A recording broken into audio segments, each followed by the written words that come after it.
নমস্কার। মুঠোফোনে মন্দির এখনকার নিবেদন সকালের পূর্ণাঙ্গ ভিডিও, অর্থাৎ সকালবেলা এই বিসিএম নৈহাটি ইয়ার্ডের ভিডিও এবং বিসিএম মেশিন সেটিংয়ের ভিডিও বানিয়েছিলাম। তো অনেকে কমেন্ট বক্সে জানতে চেয়েছিলেন যে মেশিনটি ঠিক কীভাবে কাজ করে।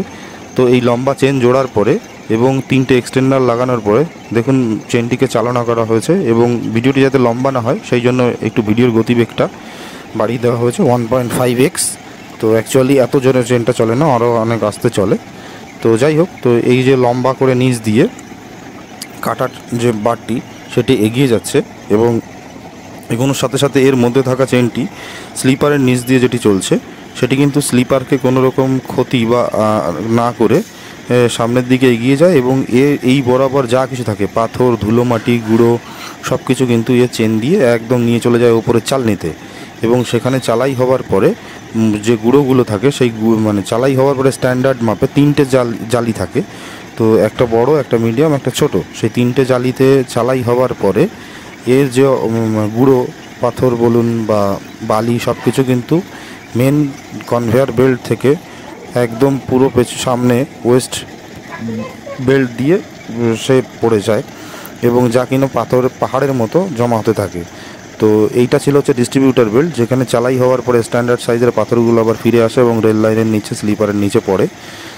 এবার দুটো কাটার ট্রাফট রয়েছে দুপাশে, ডিসেটিং করে রাখে নর্মালি, সেরকম দুপাশেও কিন্তু দুটো ডিস্ট্রিবিউটার রয়েছে। তো এই যে মেশিন চলতে চলতে একটা অবস্ট্রাকশান বেঁধে যায়, এবং এজেন্সির কর্মীরা ঘুরে দেখেন সেই পুরনো দিনের CST9 অর্থাৎ পুরনো দিনের গামলা।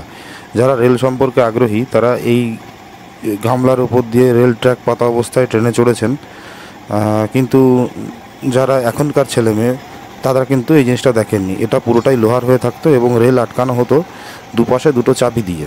তো এরকম অনেক কিছুই BCM ওয়ার্ক অর্থাৎ ব্যালেস্ট ক্লিনিং মেশিন যখন কাজ করে তখন এরকম অনেক কিছুই মাটির নিচে পাওয়া যায় অবস্ট্রাকশান হিসাবে, অনেক ক্ষেত্রে ফাউন্ডেশন পাওয়া যায়, বিভিন্ন রকম ফাউন্ডেশন। তো যেহেতু এটা ইয়ার্ড অর্থাৎ পুরনো দিনের লিভার সেটিং, এটা মোটর পয়েন্ট নয়, আর ক্রস ওভারটায় মানে পয়েন্ট যেটা সেট হয় সেটা এখনও ম্যানুয়ালি রয়েছে, এটা মোটর পয়েন্ট এখনও হয়নি, তাই তুলনামূলক অন্যান্য অবস্ট্রাকশান পাওয়ার চান্সেস কম। এই একটা CST9 গামলা যেটা, এটা তো হয়তো কাজের শেষে রয়ে গেছিলো, সেটা আর তোলা হয়নি, বাস ওইভাবেই চলে যাচ্ছে। তো এখানে পাথর তো বেরোচ্ছে না, যা বেরোচ্ছে সব ধুলো বালি এইগুলো। গাড়ি দীর্ঘদিন চলতে চলতে স্লিপারের নিচের পাথরগুলো গুঁড়ো হয়ে যায় এবং স্টাক হয়ে যায়, যা কিনা রেলের স্বাস্থ্যের জন্য বা দ্রুতগতি গাড়ি চালানোর জন্য প্রধান অন্তরায়। এবং সেটাকে যাতে ক্লিয়ার করা যায় এবং ক্লিয়ার করে সেটাকে যেন পরিষ্কার পরিচ্ছন্ন করে আবার নিজের জায়গায় ফিরিয়ে আনা যায়, পাশাপাশি বৃষ্টি হলে যেন তার মধ্যে দিয়ে জল পাস হতে পারে, আটকে না যায়, সেই কারণেই BCM ওয়ার্ক করা হয়। আর এই মুহূর্তে এই BCM ওয়ার্কের কাজটি হচ্ছে নৈহাটি ইয়ার্ডে। তো এই যে দেখুন যে ওয়েস্ট বেল্ট দিয়ে বেরিয়ে যাচ্ছে যে চালাইয়ের পরে যে ধুলো বালি গুঁড়ো পাথর, সেগুলো একদম ছোট সাইজের পাথর।